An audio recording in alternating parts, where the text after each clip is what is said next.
What are you afraid of? That's the theme of today, fear.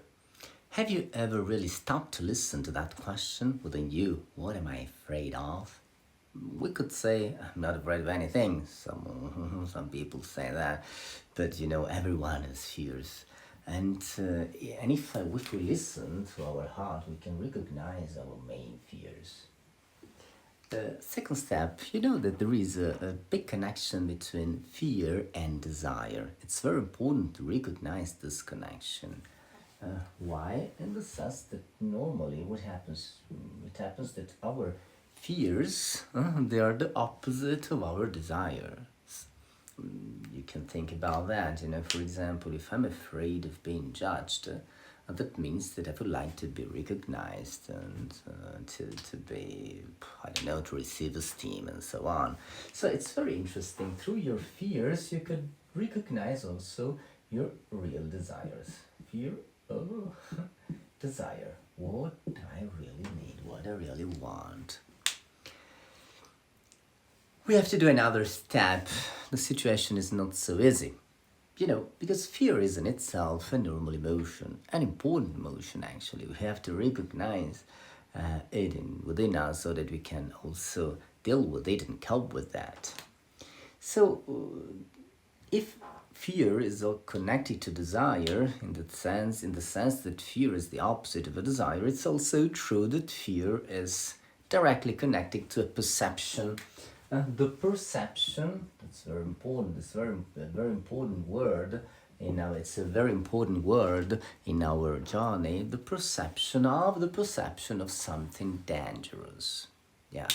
I fear, for example, a person because I'm afraid of that, or I don't know, I'm afraid that she can judge me, she can, I don't know, yeah, refuse me, and so on.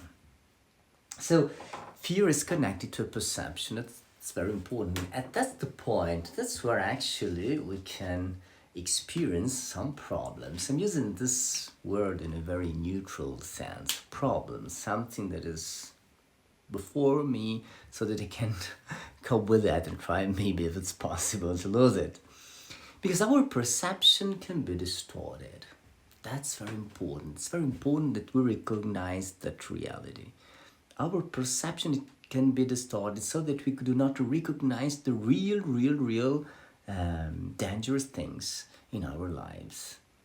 It's very interesting. For example, you could say, oh, I'm afraid of that project. Actually, because you have the perception, I could, for example, fail. And you have a perception of failure as something really that can destroy your life. So what do? You avoid it. That's the normal reaction. When I'm afraid of something, I try normally to avoid it.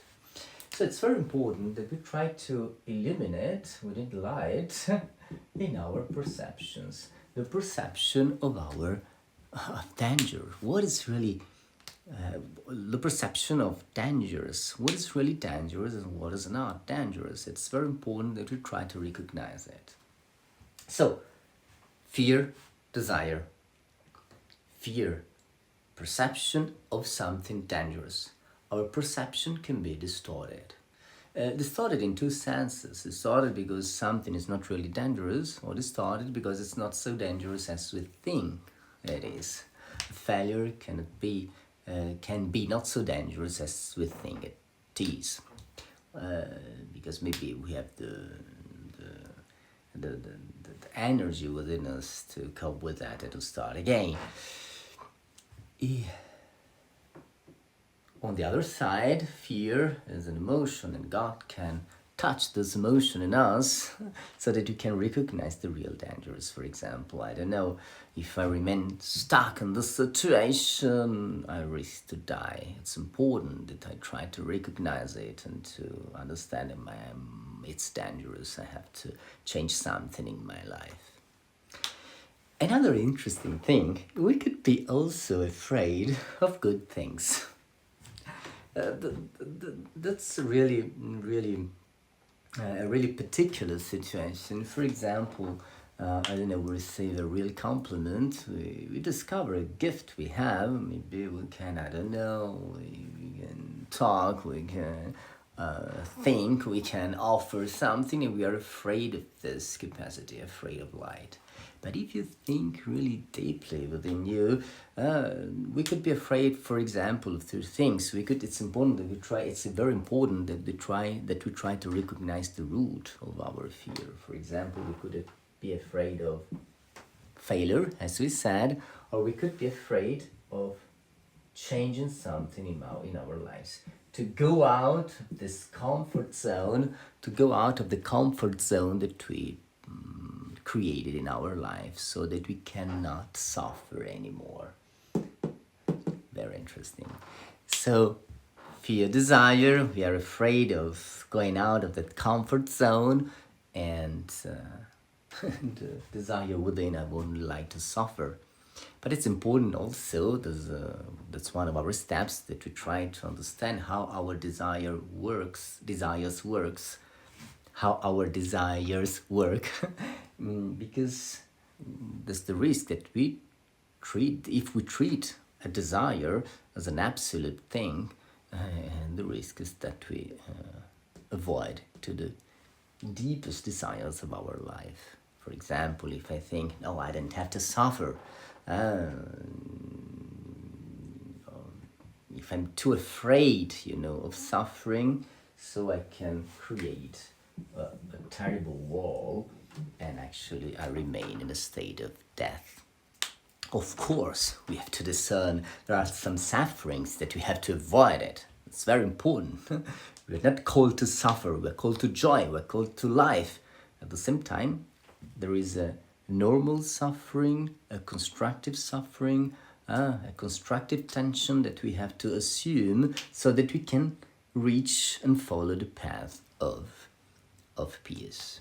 It's very important that we discern, the normal sufferings that we have to bear. For example, also it could also be, if I want to reach a goal, I have to for example, to try to follow a certain discipline, it's something we have to cope with, and so on. It's important to discern the normal sufferings. For example, if we want to live in the truth, I could accept actually or it could happen that I have to accept, for example, a misunderstanding. Jesus talks about the cross. We'll understand it even deeper. The cross we have to take on the path of love. At the same time, and I repeat it once again, it's important that we discern also the sufferings that are actually a product of our bad attitude, non-constructive attitude. So fear, desire, fear, danger, perception. Some of our perceptions are distorted. How does it happen that some of our deception, that some of our perception can be distorted? We explain it in another module, in another step, but it's important that we try to make this discernment within us.